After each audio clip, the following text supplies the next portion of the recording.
தேவன் ஆபிரகாமை சோதிக்கிறார்.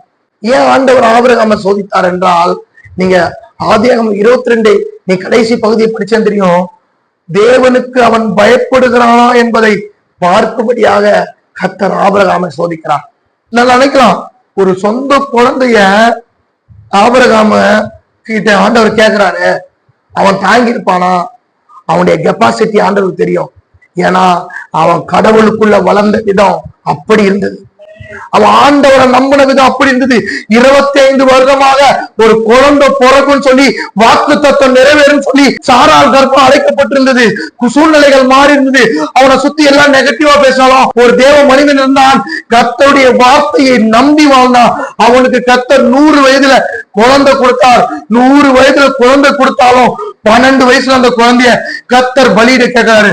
எவ்வளவு பெரிய சோதனை அவனுக்கு வந்த சோதனைய அவனுக்கு தாங்க பலன். ஏன்னா 100 வயது வரை ஆண்டவனுக்கு குழந்தை கொடுத்தான்னா 25 வருஷம் அவன் காத்திருந்தான். அந்த 25 வருஷமும் ஸ்பிரிச்சுவல் லைஃப் அவனுக்கு பில்டப் ஆச்சு.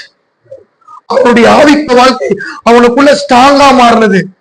அதனாலதான் ஆண்டவரே அவன்கிட்ட குழந்தைய கேட்டா அவன் குழந்தைய எதை குறிச்சும் யோசிக்காம கொடுத்தான்.